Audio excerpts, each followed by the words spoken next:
Menko Polhukam Mahfud MD menyampaikan pemerintah bersungguh-sungguh dalam memberantas korupsi.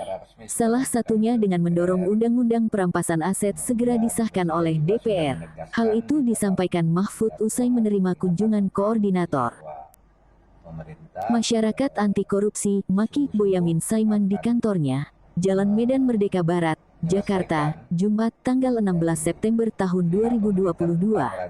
Mahfud menyebut kesungguhan pemerintah untuk memberantas korupsi salah satunya dengan mengajukan RUU Perampasan Aset ke DPR.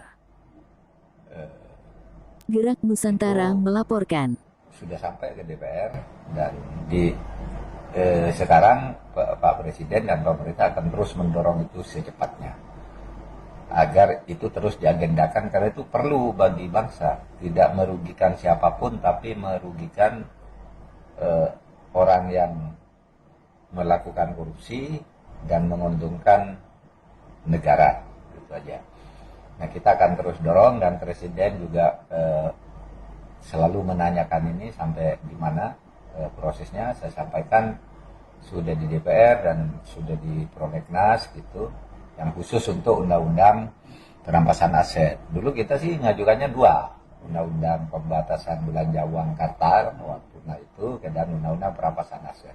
Tapi yang undang-undang yang satunya pembatasan belanja uang tunai uang kartal itu ya ditunda dulu. Tetapi yang perampasan aset itu akan terus dibahas. Itu kesepakatannya dengan DPR.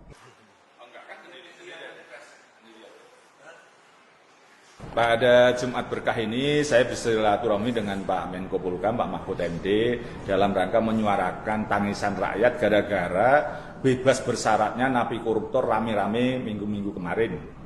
Jadi rakyat ini sekarang menangis karena korupsi itu selain hukuman ringan mereka masih kaya raya. Nah, saya melakukan judgement bahwa untuk memiskinkan koruptor hanya untuk menambah luka masyarakat terobati. Artinya sekarang masyarakat sudah sakit, sudah menangis ini hanya akan berhenti menangis kalau kemudian koruptor itu dimiskinkan. Nah, sarannya apa? Pengesahan Undang-Undang Perampasan Aset dari perkara korupsi. Nah, saya memberikan gambaran tadi kepada Profesor Mahfud bahwa ini memang harus segera disahkan apapun upayanya. Dan saya menyampaikan rencana maju ke Mahkamah Konstitusi untuk mencandolkan di Undang-Undang Pemberantasan Korupsi, Undang-Undang tentang Pemerintahan Bersih Berwibawa, tentang pengesahan Undang-Undang Perampasan Aset. Karena apa? Di Mahkamah Konstitusi sudah pernah ada jurisprudensi memerintahkan pemerintah dan DPR mengesahkan Undang-Undang Usaha Bersama Asuransi Bumi Putra maksimal 2 tahun. Dan kemudian pemerintah belum membuat, ditagih lagi dalam putusan nomor 32 tahun 2020 kemarin juga memerintahkan pemerintah dan DPR mengesahkan undang-undang tentang asuransi usaha bersama. Nah, kalau ini perampasan aset itu apapun kepentingan dalam rangka efek jerah dan kemudian mengembalikan kerugian negara, maka perampasan aset sudah harus dijalankan untuk mengobati luka dari masyarakat yang gara-gara bebas bersyarat diskon rame-rame kemarin. Jadi ini keharusan. Dan saya minta Pak Mahfud juga harus bergerilya bagaimana ini juga disahkan oleh DPR. Toh sudah dimasukkan prolegnas.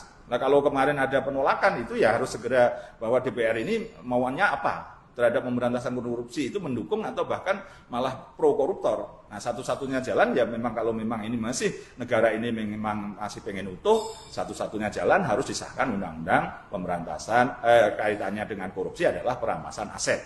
Jadi selain di penjara itu adalah mereka masih senang kenapa? Keluar masih punya harta banyak. Nah, kalau dimiskinkan kan orang akan efek jerah.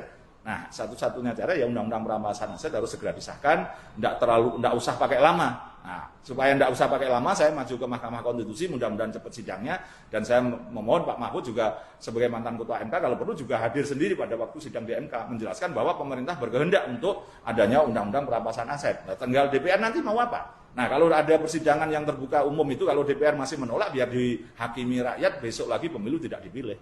Itu kira-kira gambaran yang utama tadi. Yang kedua terkait dengan korupsi di sektor tambang, dan juga berkaitan dengan limbah-limbah yang ada di Kepri yang diduga dari negara tetangga. Itu agenda yang saya sampaikan. Mudah-mudahan bukan hanya sekedar tambang ilegal yang diberantas oleh penegak hukum, tapi korupsi di sektor tambang. Karena apa? Satu, bahwa ada izinnya hanya 12 juta, tapi ternyata nambang sampai 24 juta. Nah, itu berarti kan tambang ilegalnya bukan hanya sekedar ilegal, tapi mengambil miliknya negara, karena tambang itu milik negara. Sudah tidak bayar pajak, dia mendapatkan keuntungan besar, itu berarti sektor korupsi. Terus juga kemudian berkaitan dengan DMO, ternyata dalam kasus minyak sawit itu terjadi juga di tambang. Banyak perusahaan-perusahaan yang dulu harusnya punya DMO kepada PLN 20%, tapi ternyata itu dugaannya manipulasi. Nah itu harus juga diproses korupsi. Itu aja, Mas.